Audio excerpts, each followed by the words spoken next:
COVID-19. Do you want those PowerPoints to be sent to you afterwards? Yes, please. Yeah. Yeah, we can do that. No problem. Okay. It's just to sort of have something interesting to look at, Peppo. Yeah. You okay for sharing the PowerPoints during the meeting? Yeah. Yes, we've had a practice go.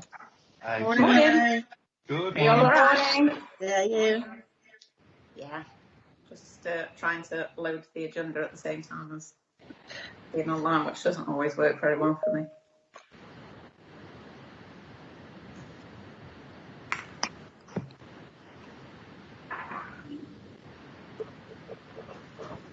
Victoria. Morning. Good morning, everyone. How are we? Good morning. Are we feeling Thursday yet? Yeah. I've been up bright and early this morning, Victoria. Been to the opening of the new Lidl in Kids Grove. So. Bit of ribbon cutting, Jill. I wasn't doing the ribbon cutting, no, the mayor was doing that. Oh. I thought it was a bit hypocritical, seeing as she didn't want it built in the first place and was totally against it, and then turns up to cut the ribbon. Wow. I Okay, did well, put that out to the manager though, so. let's move swiftly on. Yeah. Okay. Are we all ready to start? Have we got everybody in the meeting? Yeah, I think so. And there's a note on the chat that the webcast is live now. Okay, lovely. So, good morning all, and welcome to this morning's Joint Archives Committee of Staffordshire and Stoke-on-Trent. I'm Lorraine Beardmore, I'm the chair of the meeting for today. First on the agenda is apologies for the meeting. Have we got any apologies? No apologies, Chairman. Thank you. Declarations of interest. Anybody got anything they wish to raise? No? Thank you. Minutes of the last meeting held on the 12th of November 2020. Has everybody had a chance to review the minutes in advance of the meeting? And is there anything anybody wishes to raise? Nope. Can't see any indications. I will move them as approved. Can somebody second the minutes? I'll second them. Thank you. We're right to move on, Jonathan? Yes, Chairman. Thank you. Okay, item 4, review of forward plan 2021. Who's taking this item? That's me, Chair. I've got a PowerPoint presentation, so if you just give me a minute, I'll share my screen and load the presentation. Thank you.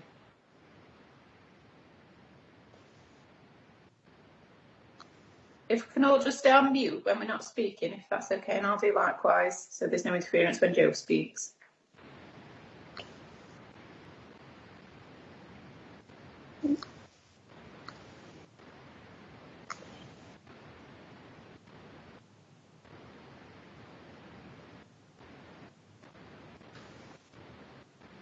Okay, can you see the PowerPoint on screen?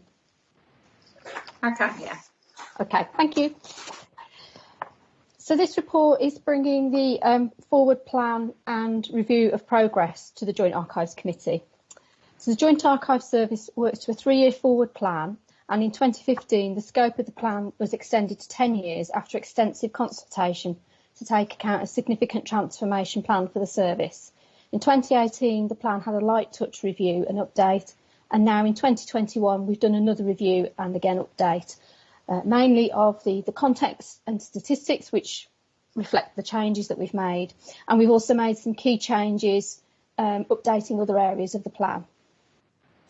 So in the forward plan, which is appended to this report, we've updated the introduction to the vision. We've included a new structure chart of the service, which includes the Lichfield History Access Point, which opened in 2018.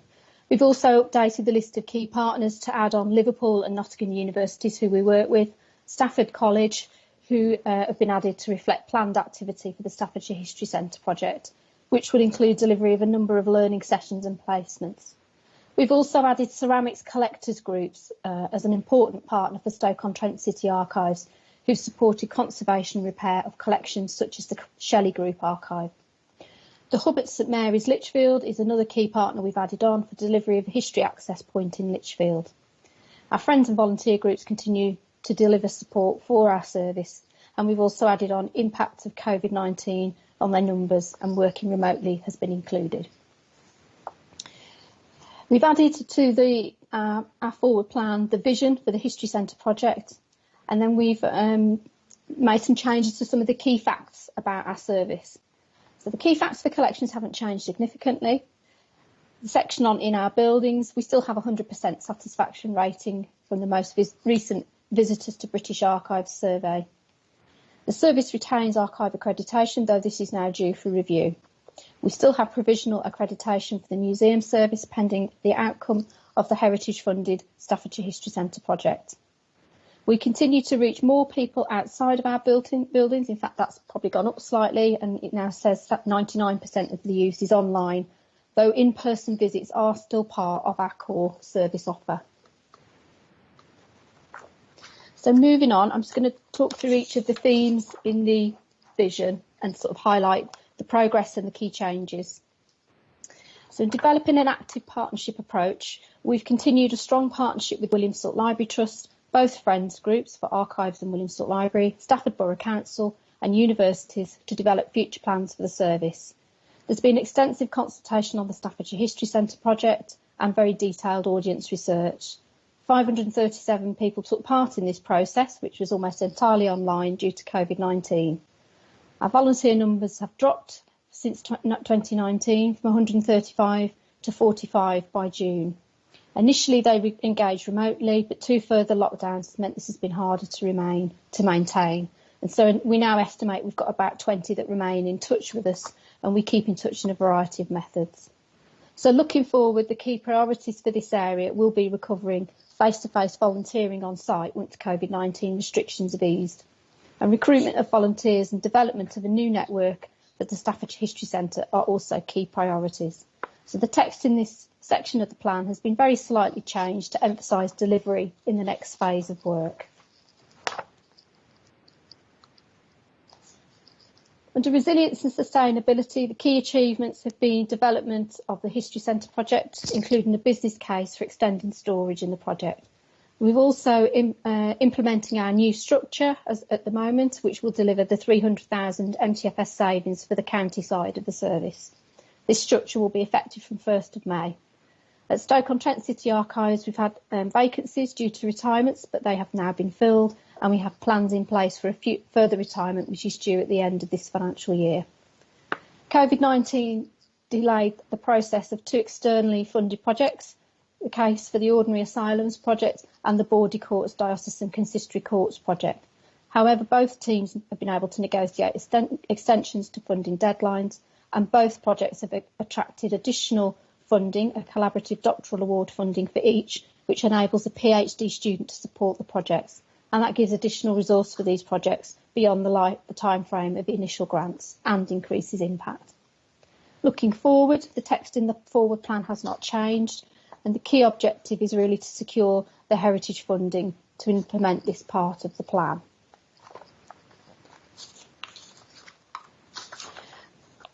In reaching and engaging new audiences, the key achievements over the last 3 years have been completion of the World War I programme of activity and additional engagement activities through a number of touring exhibitions, such as Through the Eyes of a Child, which reached 26,000 visitors, and an ancient High House exhibition in Stafford, which is called Retail Revisited, and that went from October 2019 through to January 2020. At Staffordshire Record Office, we trialled two exhibitions, Distinctive Staffordshire in the summer of 2019 and Pushing Up Daisies, which launched on the 7th of March 2020. The first exhibition was well presented and delivered, but didn't achieve as high of visitor numbers as we'd anticipated. So the second one was developed with a new volunteer exhibition group. We used a Facebook poll to choose the theme, and it also had a programme of activity linked to the exhibition. But unfortunately, as soon as it launched, it had to close due to COVID-19. This section of the forward plan has been substantially revised and it has been simplified. Underpinning it is a very detailed activity plan and interpretation plan for the History Centre project.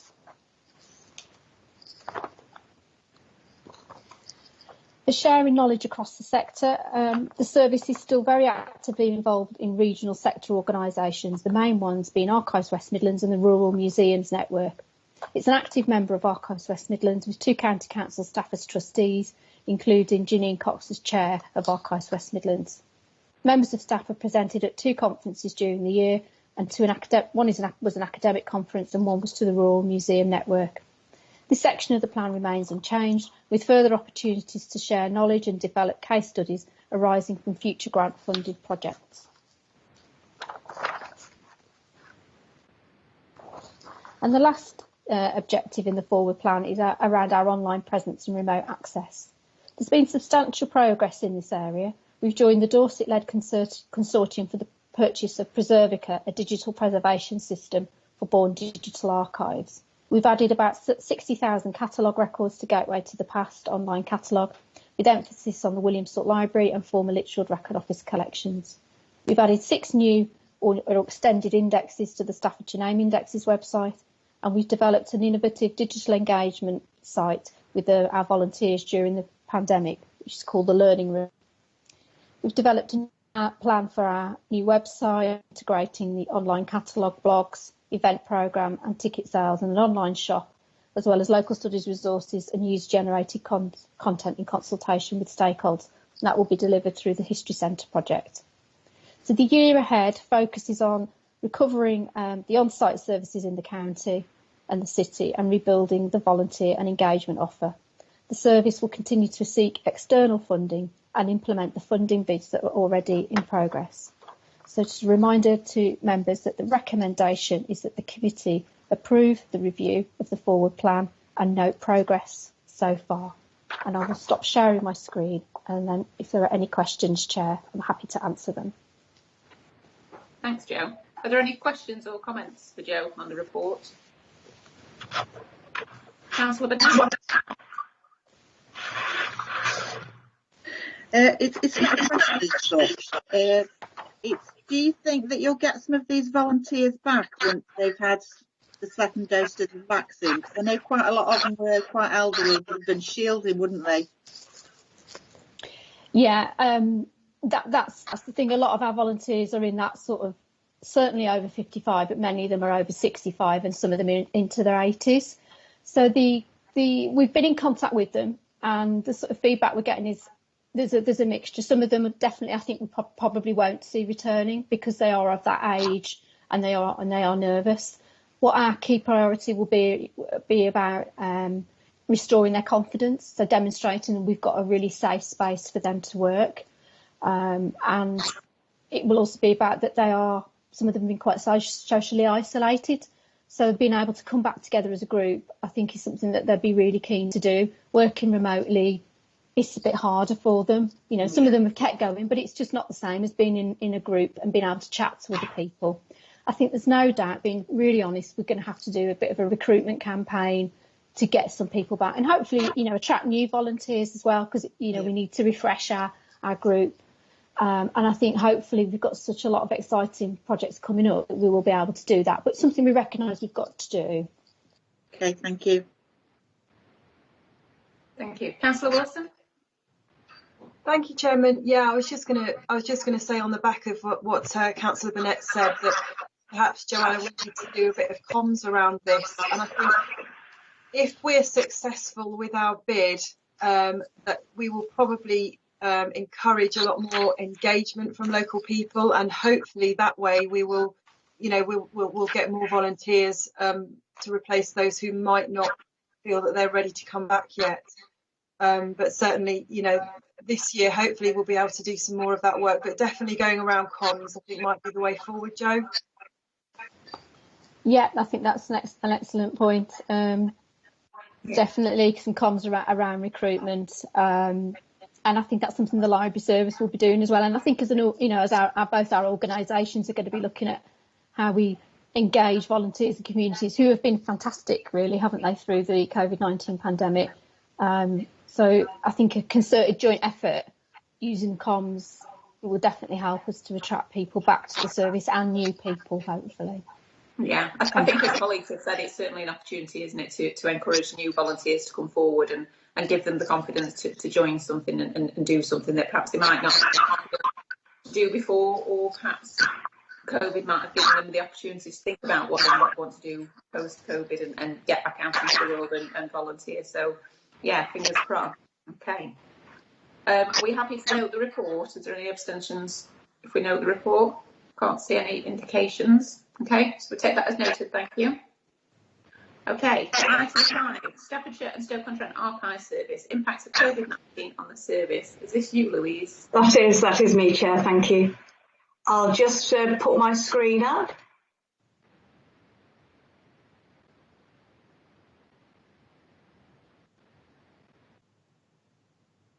Can you see my screen? I can, yeah. Yeah, lovely, okay. Right, so here is the Staffordshire and Stoke-on-Trent Archive Service impact of COVID-19 on the service report in summary. So you can see there are 2 reading rooms at Staffordshire Record Office and Stoke-on-Trent City Archives. So,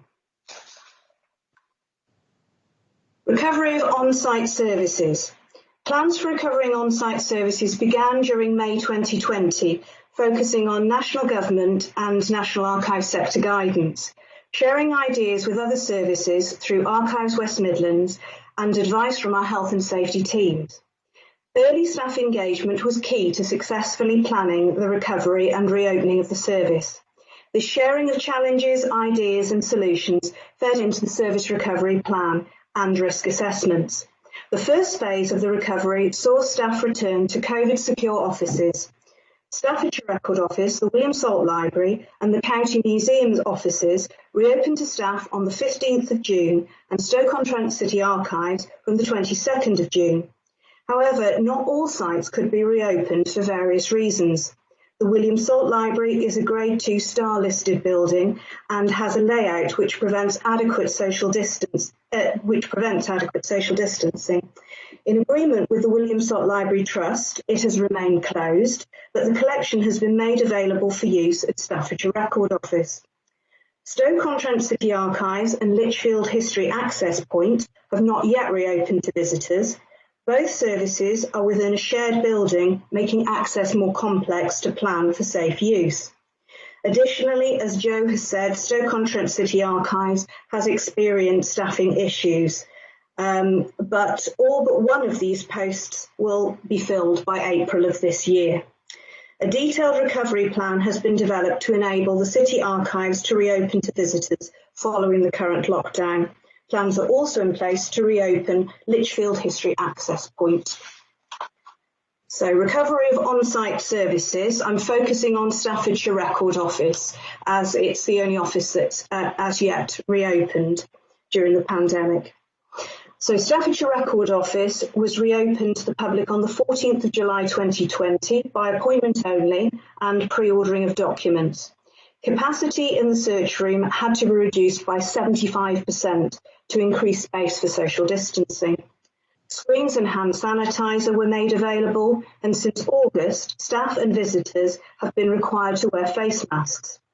The service website has been regularly updated with current restrictions, guidance on planning a visit and promotion of the service reopening. On social media, a reopening route map and YouTube video for visitors was shared, and there were welcome back posters, staff training on implementing and operating the new procedures. The response to reopening the on-site service was positive. Due to the lockdowns, however, the service has been able to open for just 21 weeks so far during the pandemic. Visitors were very appreciative of on-site access. The service has received 168 out of a possible 260 visitors, a 65% occupancy rate. Amongst the very positive visitor comments were the following, which I thought you'd like to hear. Thank you so much for being so helpful. Staffordshire Record Office always comes up trumps. Have a lovely day and keep safe and well. And also, thank you very much for helping out with information. Whilst doing this research into long deceased relatives, it's sometimes nice to have contact with real living people. Recovering remote services. Staff being able to return to the offices from June enabled more remote services such as copying, photography and research services to be offered as an alternative to visiting in person. A limited service was available during the first national lockdown. However, demand increased once the on-site service opening was publicised. Overall, inquiries increased by 84% in July compared to 2019, as visitors contacted the service about accessing collections in person or for an order. This stabilised at an average of 14% increase up to December 2020. On average, there is a 17% increase since June, and overall a 4% increase compared to 2019. Although Stoke-on-Trent City Archives has not had the opportunity to reopen to the public, we've received and completed over 740 inquiries and orders, which is comparable with last year's figures. This is a slide from the Burt Bentley collection, available online on the Staffordshire Fast Track website, which we've been completing orders for during the pandemic. We've offered as much as we can remotely, which has been appreciated by our users, and Stoke-on-Trent City Archives have received the following comments. Once again, I'm indebted to you. Many thanks for your efforts, which have proved to be so successful and helpful, and also reflecting this difficult time. Thank you very much indeed for sending this very full information so promptly. This will help considerably to flesh out the earlier part of Joan's obituary. Maintaining online engagement. The service has increased our social media output. The new volunteers blog, The Learning Room, has generated 5,205 views. We've produced 2 newsletters per month instead of 1. Our online paleography class with Jim Sutton, a lecturer at Keele Latin Summer School, has continued. We have also added blog pieces on how to use our various websites, such as Staffordshire Fast Track, guides to maps online, and features by local libraries and the county archaeologist. Volunteers have written blog pieces about the history of gardening and other themes. The Minton Archive Twitter account started a tweeted history of the Minton Company, adapted from a detailed manuscript held in the collection, which generated 146,000 plus impressions from 333 tweets. The monthly Minton Folio Friday series continued in 2021. And in 2021, a Folio Frivolity series of daily tweets began. Our 2 externally funded projects successfully gained extensions. These were the Staffordshire's Asylum Project blog, which remained active and has generated 10,560 views since June, as well as many inquiries about access to patient case records and further engagement with the collection. The mental health themes have chimed with the public throughout lockdown. The Borley Courts of Lichfield blog research group is the other project which was extended. It has generated 4,443 views since June. Maintaining increased engagement whilst recovering on-site services has been difficult, but updated statistics show an increase compared to the previous year. We also have the new YouTube channel, which was set up for Staffordshire History Centre, with launch of content timed for Staffordshire Day on the 1st of May. And this has had 4 more videos posted and received 1,143 views. In terms of volunteers, maintaining contact with volunteers, as Jo said, has been challenging. Staff have provided copies of materials and tried several methods to keep in touch. We've tried to do this by using email, the Facebook group, telephone and Zoom meetings, and as Jo said, 20 volunteers at the moment remain active. This means that it's clear that social face-to-face interaction is key for volunteers, and the service will focus on re-engaging volunteers once restrictions permit. In terms of collections, all staff were supported to work at home, and this enabled progress to be made on collections work and increasing information on the online catalogue. Over 16,000 new entries have been added, and this is from 700 plus separate accessions, representing nearly 500 boxes in terms of bulk. Work continued, adding a collection level description for uncatalogued accessions, and now over 99% of uncatalogued collections have a collection level description. Over 2,600 entries have been done by volunteers. Increased information in the online catalogue enables wider access to collections, both on-site or through our remote services. And finally, lockdown memories. The Archives and Heritage Service, in partnership with Staffordshire Library Service, have engaged with people from across the county to create a lasting record of the COVID-19 pandemic within Staffordshire. Lockdown Memories explores the impact of the pandemic and lockdown measures upon the lives of Staffordshire people and communities. In August, we launched an online questionnaire asking for people's stories and testimonies about their experiences, from working in frontline services, coping with self-isolation or social distancing, helping to support neighbours, or exploring new places in the local area during daily lockdown walks. Schools, local history groups and people of all ages have contributed, offering to donate photographs, drawings and documents relating to the lockdown. To date, we have received 128 responses. This will form a Lockdown Memories exhibition. A similar online appeal, collecting during coronavirus, was launched in June by Stoke-on-Trent City Archives and Stoke-on-Trent's Museum Service. A successful bid to West Midlands Museum Develop Recovery Grant Scheme enabled us to run a series of workshops in late 2020 with a poet and visual artist. Concluding this report, the recommendation is that the committee notes that the report updating on the impact of COVID-19 plans for recovery of on-site services. I'm happy to answer any questions. Thank you, Louise. Some great information there. I certainly think that the online work that's been done throughout the pandemic is something we can certainly carry on and take forward and give a wider access to those that perhaps wouldn't necessarily normally engage with the service. Have we got any comments or questions for Louise on the report? Councillor Wilson. Yeah, thank you. More on observation really than a question, but I just want to say what a fantastic report that was. Really comprehensive and well presented, so thank you for that. Some of the things that I'll take away from it are really the unintended consequences of the pandemic. Interesting, isn't it, how much engagement we've received digitally, and how in that sense we're sort of, we're almost a decade ahead of ourselves in that way, aren't we? So in fact, that's had a really positive effect on people that haven't been able to go out, who've been feeling the rub of having to stay in, and hopefully this has really kind of engaged with a lot of people. So thank you for that.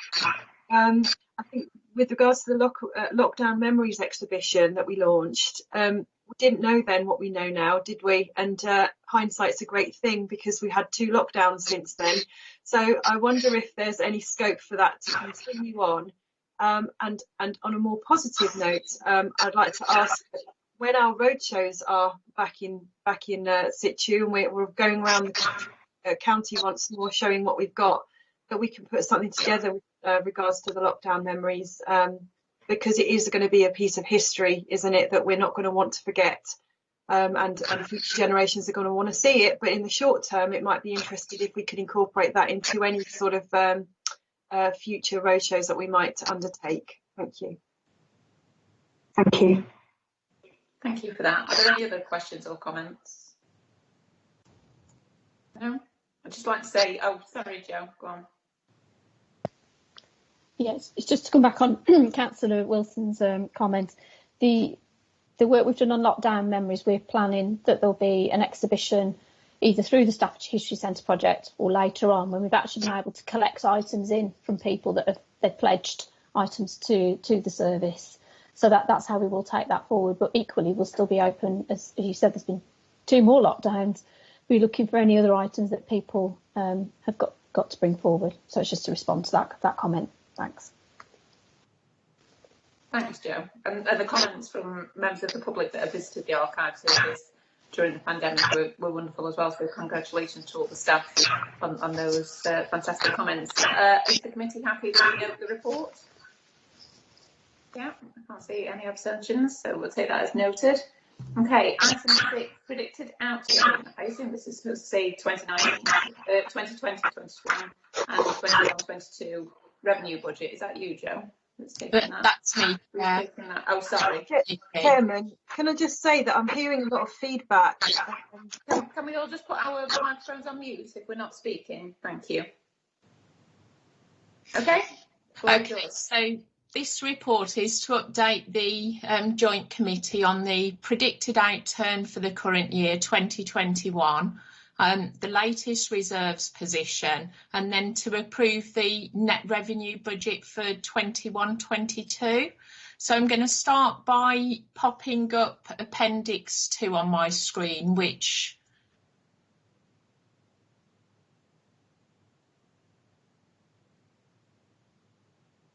let me know when you can see that. Yeah, we can see that. Okay, great. So the appendix breaks down the core services for both Staffordshire and Stoke, and then the individual budgets for the public services side of Staffordshire and public services side of Stoke-on-Trent. So in total, we've got a budget of just short of 614,000. Our current spend to date is 525,541 across all the services, and our predicted outturn is 777,152, which gives a predicted overspend at the moment of 163,322. So within core services, the proportion of the overspend there is 71,000, and that is largely due to the undelivered savings within Staffordshire. On Staffordshire's public services, we've got a predicted overspend there of 92,000, and again, that's largely due to the undelivered savings. Within Stoke's public services, it is assumed that there'll be a transfer to reserves of 55,700 to bring that budget to break even. I just wanted to note to you all that the predicted overspends across Staffordshire will be met by Staffordshire. So that's the predicted outturn position. I'm just going to share the reserves position. So our general reserve as at the 1st of April across both Stoke and Staffordshire was 302,659. We're not proposing to put any money or take any money out of the reserve for Staffordshire for this financial year, but for Stoke we are assuming that the forecast underspend that I've just mentioned of 55,700 plus there was a 300 overspend on the core services element, that balance will transfer into reserves, so that will increase Stoke's balance up to 89,171, giving a total balance of 358,059. I just wanted to mention at our previous committee meeting in November 2020, we approved the match funding for the Staffordshire History Centre capital investment project. So we are assuming that if we're successful, that we will utilise that balance from reserve during 2021-22, which would then reduce Staffordshire's balance down to 17,888, and Stoke's balance at the moment we're assuming would remain the same. So our new reserve position on the general reserve would be 107,059. Our acquisition reserves, Staffordshire has a balance of 57,542, and it's not assumed that we will touch that balance during this financial year or next year.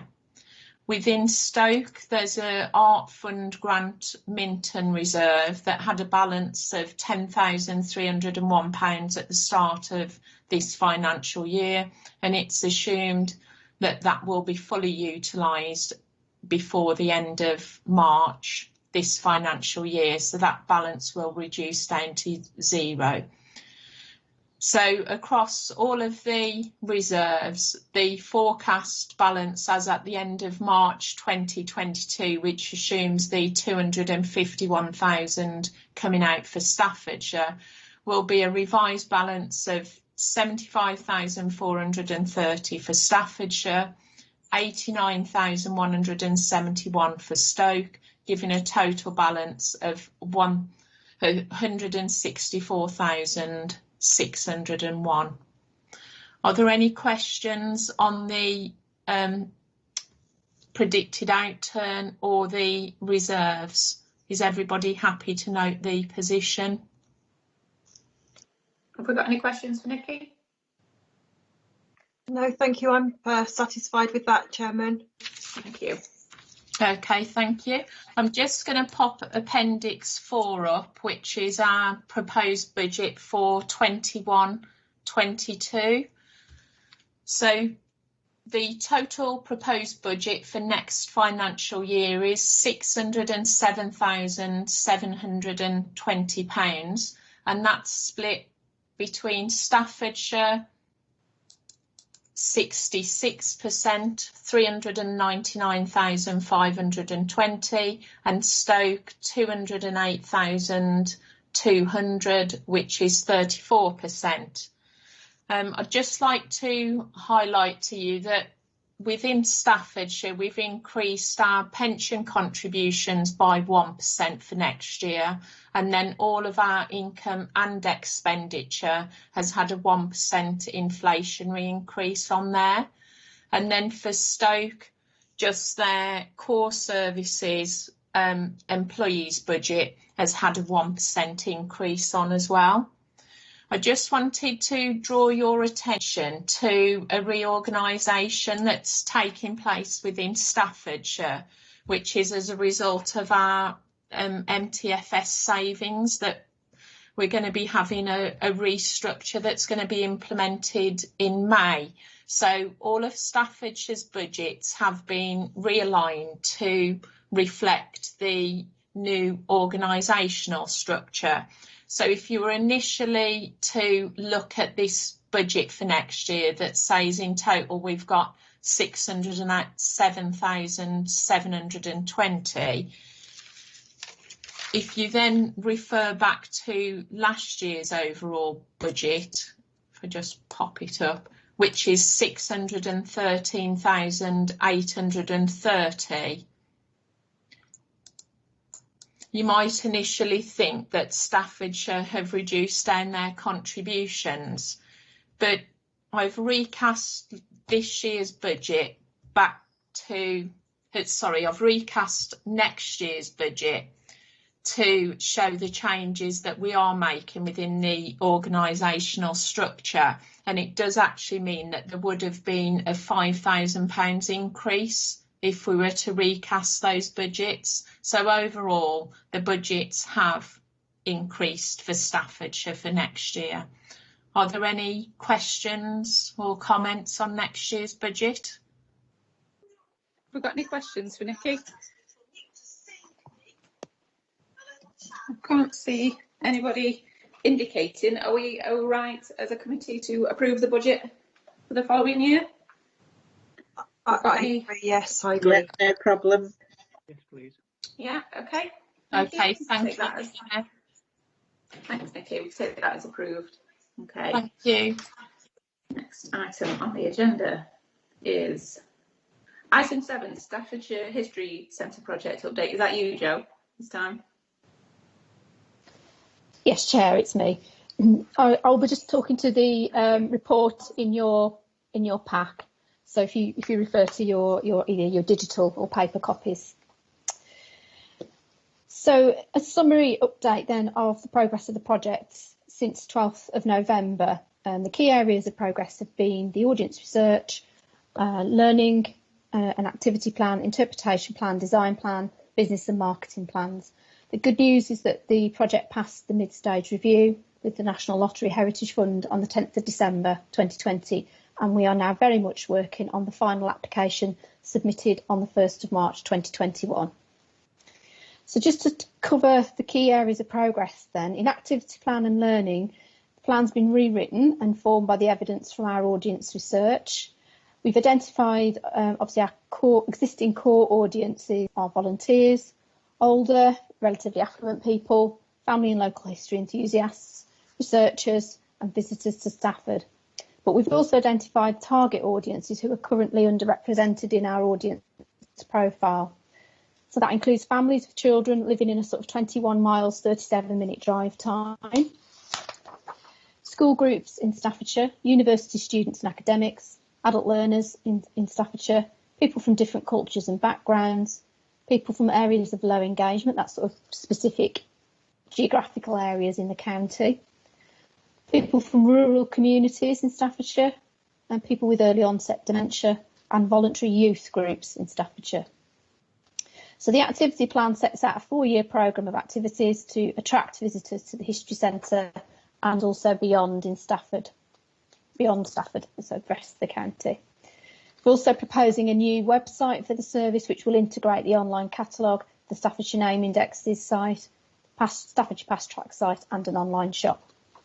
Throughout the project, our target is that we will engage over 300,000 visitors, that's over 4 years, 4,500 students, 80 teachers, and we'll recruit 102 volunteers to deliver new roles supporting the History Centre public offer. And we estimate they'll contribute about 4,803 days of time, which gives an in-kind value of 721,050. What we will deliver over the 4 years are 10 exhibitions at the centre and 5 touring, 4 targeted projects, which is to diversify our collections and engage new audiences, family activities and roadshows and behind-the-scenes tours. We'll create a new Staffordshire History Network, which will work in active partnership with those groups. And again, that's to sort of build interest and engagement and help us deliver outcomes from the project.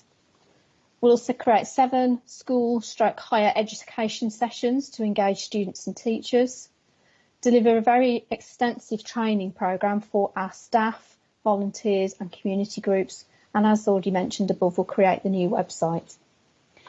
In the bid, we are bidding for funding for 4 new posts to support delivery of the project, and they are a Community History Development Officer who will be supporting the activity plan, a Learning Officer to deliver the learning programme and work with the Community History Development Officer, a Collections Interpretation Assistant who will create the content for the exhibitions supported by core staff, and a Project Cataloguer, and that's specifically to tackle the catalogue backlog for the William Salt Library collection so that it can be much more accessible.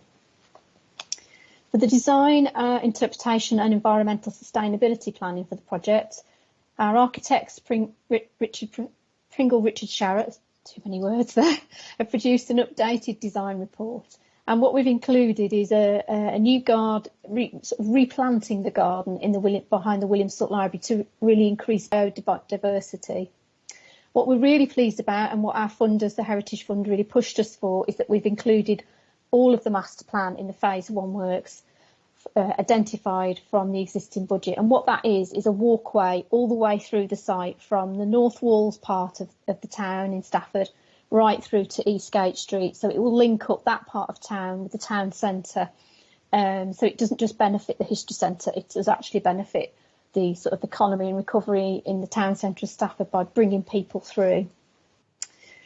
We've also completed the business case for the storage, and that's now going to be 4 floors of storage, and the planning application has been submitted and is in progress, and we should get a decision in May, which will be before the project's considered by the Heritage Fund in June.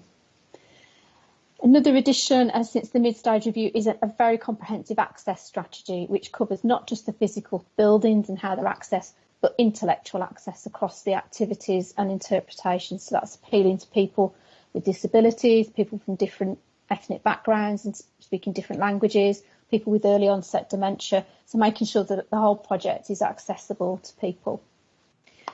Image makers are our designers that have looked at the interpretation plan, and again they've included interpretation about the garden and a bigger emphasis on the restoration of the William Salt Library building.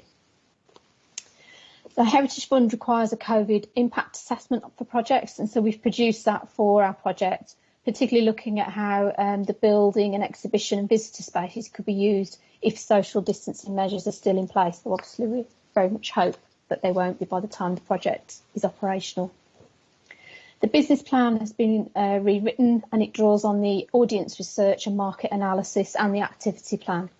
We've very much updated the strategic context, so setting it in the context of the plans for Staffordshire Town Centre, but the county as a whole, referencing the County Council's strategies, the Borough Council strategies, and also the local enterprise partnership and the place branding that's been launched for across Staffordshire. So the plan demonstrates a real need for the project, what the potential visitor numbers would be, and there's been a very comprehensive financial analysis supported by Nikki, our business partner, and it does demonstrate that both the Staffordshire Service and the William Salt Library Trust will achieve balanced budget, and we're predicting a surplus in years 2 and 3 once the History Centre opens. We've got a marketing plan, which also includes a communications plan developed by the audience agency and us core staff. And we have 3 phases in those plans. There's a develop phase from 2021 to 2022, then a launch phase 22 to 23, and then a growth phase from 23 to 25. And the plan really focuses on digital channels, but it does include print media where appropriate, such as a new leaflet to promote the service. And there's a budget of 40,000 over 4 years to deliver this. For the William Salt Library collection, we've completed during the development phase the repackaging and some listing to enable us to relocate the items out of the building. And in the project going forward, there is the project cataloguer to really work on bringing that collection, making it more accessible to people. We've reviewed our monitoring and evaluation plan to take account of all the changes in the other plans, and we've also ensured it covers evaluation of the capital works. So we've got, I'm not going to read all the outcomes out, you can see those at point 18 in your plan, but there are several really key strategic outcomes that link to the Heritage Fund outcomes, and that's what we'll be evaluating the project against. And we'll be, we've completed a brief for an evaluation consultant to support us to do that, because that's quite a very big piece of work that will be throughout the 4 years of the project. The cost plan for the project has been updated and amended and tested to take account of the rates of inflation in contingency, and also we've tested it with quotes. We've secured additional funding from Staffordshire County Council and the William Salt Library Trust. So at point 20 in your report, you'll see there's 2 tables in the report. So the total cost of the project, and that's the capital costs, which isn't just building the centre, it's also the interpretation, the website, equipment and fit out. We've got the other costs, which are the staff costs, any activities that we deliver and materials, and then also recruitment, publicity, promotion, plus our contingency and inflation, and also the increased maintenance and management of the site. So obviously it's a bigger site, there'll be an increased cost there, plus our non-cash contributions and our volunteer time. So in total, it's 7,148,600. That's the costs. So coming in against that as our income, we've got increased contribution by Staffordshire County Council, totaling almost 1.9 million. We've got our contributions from friends and depositors of just over 28,000. And then we've got grants from and donations from William Salt Library Trust. They've increased their contribution. So that totals just over 156,000. Obviously the archive reserve, which we mentioned in the previous report. And then I said there's increased maintenance and management costs. So we can claim some of those costs as part of the project. So we've put in for 2 years of that. So that's just under 80,000. The William Salt Library will be donating the land that's between the 2 buildings, and that has a value of 50,000. And then you've got the volunteer time. So the grant that we're asking from the National Lottery Heritage Fund is 3,964,000. And as you can see, it balances out exactly with the costs for the project. All that income is secured except for the volunteer time, because obviously we've got to recruit the volunteers. So we are presenting to the Heritage Fund a balanced budget. though I should stress we will be still continuing to do fundraising to seek additional funding to basically enhance and add to the project and also give us more of a buffer in terms of contingency. So the timescale is the bid goes in basically on Monday, and then we get a period of silence until the National Lottery Heritage Fund, the Midlands and East Committee, will make a decision on it in June. So normally about a month, 6 weeks before that board meeting, the fund get in touch and start to ask a number of questions to put a report together to present the project.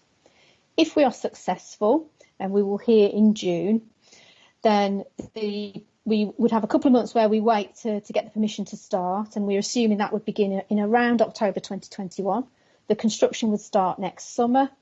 The History Centre we anticipate being open in October 2023, and then the project would continue right through till November 2025.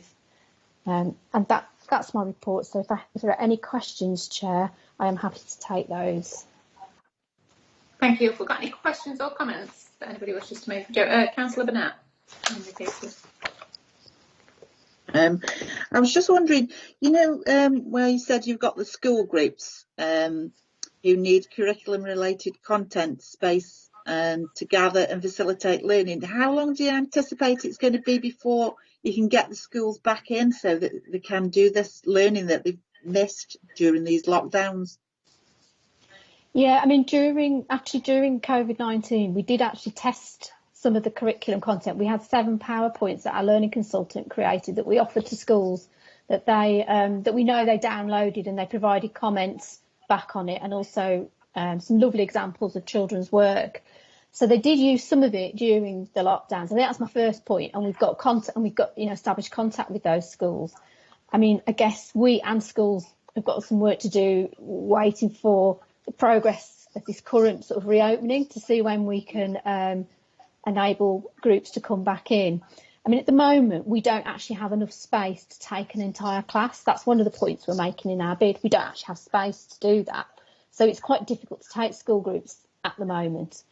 But I think by the time the centre opens in October 2023, I really do hope we will have moved massively away from the restrictions we currently face, and there'll be a dedicated activity room that does take an entire class, has its own toilet facilities and a sink and things that they can do activities. So what we'll be doing prior to opening is working with the schools to test further that we've got the content right in those learning sessions. But we'll work with them and Trust, who are our education sort of support provider. We made contact with them in the development phase, and we'll work with them to make sure that we've got the content right. And also there was a demand really for a teachers network. That was something that came through quite strongly. Teachers are really interested to get the expert support from us so we can establish that again before the centre opens. Yeah. Is there no way that we could go out to the schools and do anything actually in schools rather than them come to us in the meantime? Yes, that's something we certainly did before lockdowns. We did do that. We've gone out and provided activities in school, and that's certainly another way that we could test the content to make sure we've got it right. So absolutely, we will have the staff through the project and also our core staff who've already done those sorts of activities. Lovely, thank you. Thank you. Councillor Wilson? Thank you. Again, it's not really a question because I'm quite sort of versed on this whole project, aren't I, Jo, now? I think really it's so important listening to Jill and asking about the engagement of children and actually being able to facilitate them within the actual archive centre. It's just so important that we get this bid. I just ask everybody to keep everything crossed, because I think I'll probably be holding my breath until the day that we find out. I expect you're the same, aren't you, Jo? But an incredible amount of work has gone into this project. So I think we all hope so fervently that this actually we get it through the bidding process, Jo. So really, I don't really know what else I can say other than go to the National Lottery and go and throw myself on their front doorstep and just say, please give us what we need. But I know that, if we don't, all is not lost and we can look at other ways. But I'm just grateful to you and your team for everything that you've done to get this project together, and let's just hope that it proves fruitful in the next few months. Certainly, I think I'd like to echo those comments made by Councillor Wilson. Every time you bring us an update forward with this, Joe, you can see the huge amount of work that you and your team are putting into this project, and certainly, congratulations on getting it to the next stage, and we'll certainly be keeping everything crossed that the bid is successful, because it really will be a wonderful addition, won't it, if the bid comes off and that we're able to deliver this project as you've outlined. Certainly, in some of the evaluation, the points that you've made, certainly around learning for people and enhancing skills and knowledge, it's quite important to me. It's upskilling people, everyday people. That's something that's brought forward and perhaps isn't always available to people, or that they might not feel comfortable to come forward and take part of. So it's certainly very important, and I thank you for that. So thank you, Joe, for that update, and the committee, if we're all happy, will note that report and that update. Item 8 on the agenda, Staffordshire and Stoke-on-Trent Archive Service, Tamworth Castle Archive. Is that you again, Joe? Yes, that's me, Chairman. Thank you. So again, I'm just talking to the report in your pack, so from page 49 onwards, and it's quite a short report. So this is to update you about the Tamworth Castle Archive. So in November 2020, members of the Tamworth Borough Council actually approached our cabinet member in the County Council, Councillor Wilson, to discuss the Tamworth Castle Archive, and we did meet both the officers and members to discuss the archive, and we agreed that we'd work together to find an appropriate solution for future care and access of the collection. So just some background on the archive. It's held at Tamworth Castle in a couple of different locations. It is quite locally and regionally significant, relating to the history of the town. It's quite a mix of collections, both local authority and it's the sort of predecessor bodies. There's a significant family and estate records, massive photograph collection, and a good local studies collection as well. So we have been aware of the archive for some time, I should say. This hasn't just sort of come out of the blue. And in 2000, we provided some advice and guidance on how to look after it. And as a result, the council did a lot of work to repackage it and improve storage conditions. And they've done some sort of inventories for the collection. Now, prior to COVID-19, access to the collection was restricted by the availability of the collection officer at the Tamworth Castle to accommodate visitors by appointment. And then since COVID-19, they've lost the volunteer support, so a bit of a common theme here. And that was really invaluable in helping them to sort of assist the staff in researching and responding to inquiries. So things have changed at the castle, and that one member of staff is not just responsible for the archive, they're responsible for all those other things that you can see at point 7, so the castle, the curatorial responsibilities, health and safety, a number of things. And so that's what really prompted the discussion between the members and officers from the two authorities. So what we agreed to do was to work together to sort of look at an alternative arrangement for the collection. Now, we did make an application for funding from the National Archives COVID-19 Emergency Fund. Sadly, we weren't successful with that fund. Apparently, it was massively oversubscribed. There were 85 applications for a fund of just 500,000, so it was like 4-1 over. So I am getting feedback from that next month. But what I would say, and I haven't actually put this in the report, is that Tamworth Castle itself has received funding from Arts Council England, as a number of museums have to support them after COVID-19. So I'm still really confident that we can work with them to identify a solution for the collection. So we haven't got a firm, final plan for the archive collection, but what we are looking at is potentially moving the collection to Staffordshire Record Office. And I would say potentially at the moment, there's a lot of work to do, and we will obviously work with the museum and sort of local stakeholders to ensure that the collection is still accessible. And that might be just because it moves to Stafford, it would still be available for exhibition loans. We could look at digitisation, and we would absolutely have a comprehensive catalogue available on the online catalogue. So that's where thinking and planning is at the moment. This report is really to sort of cite the committee on this, because it is quite a large and significant collection that could potentially come into the archive services care. And once we've got a sort of confirmed plan that we've agreed with the council, we will bring a further update to the committee. So the recommendation at the moment is that the committee just notes the update on Tamworth Castle Archive. And again, Chair, I am happy to take any questions. Thank you. Have we got any questions on this report for Joe? I can't see anybody indicating Joe. I think as it's just sort of an update at this moment in time, we'll wait to get another update before perhaps we start grilling you with questions. Okay, thank you. Okay, happy to note that report. I can't see anybody indicating that they're not. No, thank you. Okay, item 9, the date of the next meeting, Thursday the 10th of June at 10:30 in the morning. If everybody can make a note of that, put that in their diary. And for now, that will remain a virtual meeting unless government guidance changes prior to that and the committee makes a different decision. Okay, item 10 is the exclusion of the public. So I, as the chairman, will move that the public be excluded from the meeting for the following items of business, which involve the likely disclosures of exempt information as detailed in the paragraphs of Part 1 of Schedule 12A as amended of the Local Government Act 1972 indicated below. Can I have a seconder for that, please? I'll second that, Chairman. Thank you, Councillor. Can you let us know, Jonathan, when the recording starts? Yes, Chairman.